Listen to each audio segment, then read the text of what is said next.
I was recently working with a client on her emotional addiction to her ex-partner. That guy had literally once threatened to kill her. That's how severe a toxic relationship to him was. Yet still, after 4 years of separating from him, she still felt this toxic pull that feels almost like an addiction. So what is this emotional addiction? Where does it come from? Let's dive into it. So to give a quick backstory to my client, so she was together with this man for about 10 years and the relationship got worse and worse and worse. She told me that in retrospect, from the beginning, he felt like he was not a great guy, but she ignored it, as we do, because she really wanted to be together just with him. And they had a very strong sexual connection from the beginning. And so in the beginning, it was like fine, but it got very bad when they had kids.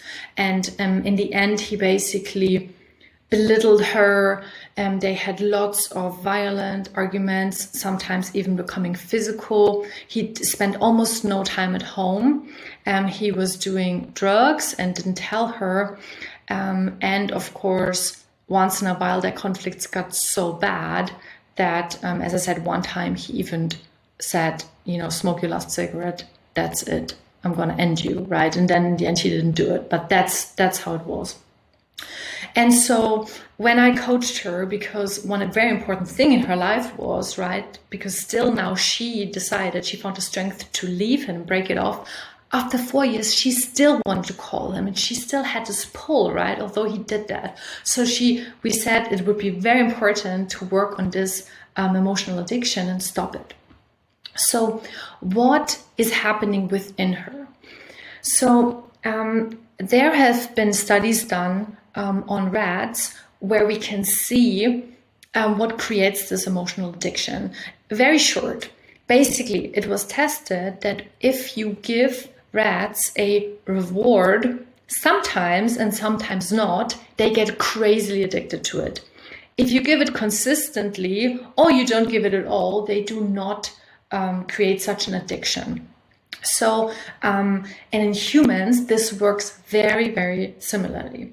So the people that are the most emotionally addicted, what they experience is that their partner or parent or whoever does this emotional addiction, sometimes they are really nice and really loving, and sometimes they are not. Sometimes they give attention, sometimes not, and it's not in any way a predictable pattern.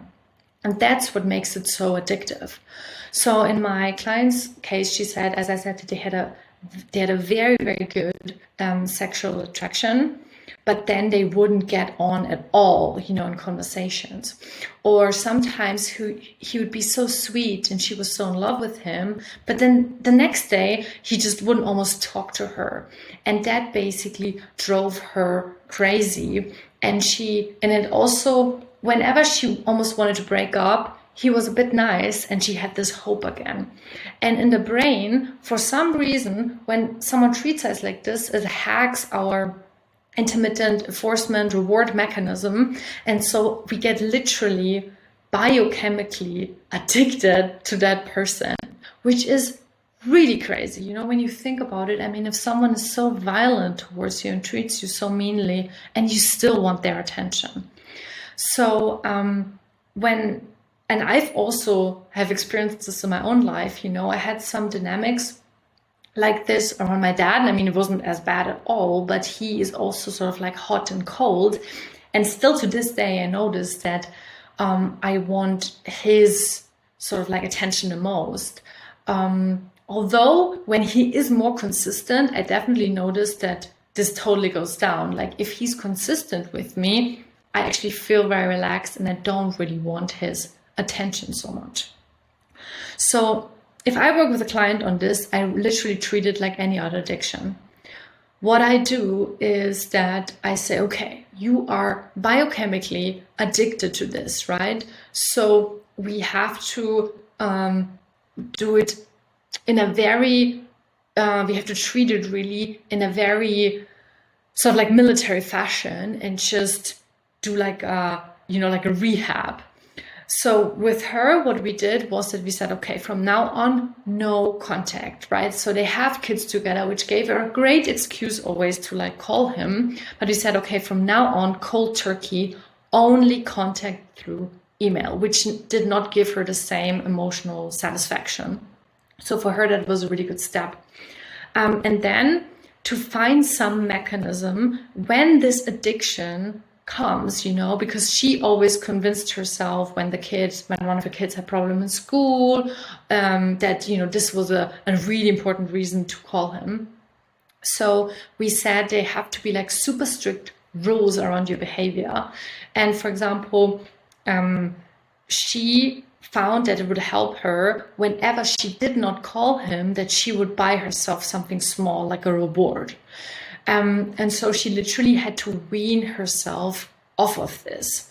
And it did work. Like she stopped calling him, and she also, it definitely lowered her feeling of addiction. But still, whenever she meets him, it's a really intense sort of like experience, and she tries to avoid this as much as possible, but still. So she has to really, like an alcoholic, be very consistent, and don't believe this inner voice, who tells her, because that was her pattern for years, that her inner voice was always telling her, oh, no, now you are healed, this is fine, you can have contact with him, all is good. But then she would meet him again, and it would trigger all her own emotions, and she would sink into this hole, and it was all that same stuff again. Like literally, if someone is an alcoholic, they can convince themselves, no, I can just have 1 or 2 drinks, it'll be fine, and boom, they go on a big bender, and maybe, wreck some relationships, and everything's horrible again.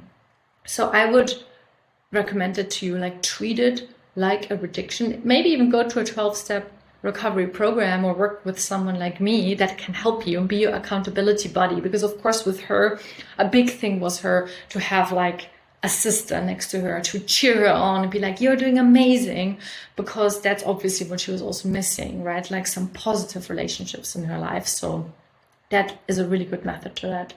So yeah, thanks so much for watching, and I hope it helped you understand what emotional addiction is, that it's a very real thing. But of course, I hope also, if you're someone struggling with it, that if a person treats you hot and cold, they are never, ever, ever worth all this attention from you.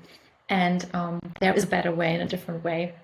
And if you want to learn more, download my free ebook, The Secret Guide to Satisfying Relationships, where you can maybe get an idea of what a conscious and fulfilling relationship looks like, and that it's definitely not about being addicted to someone. So thanks so much for watching, and I hope I see you again soon. Bye bye.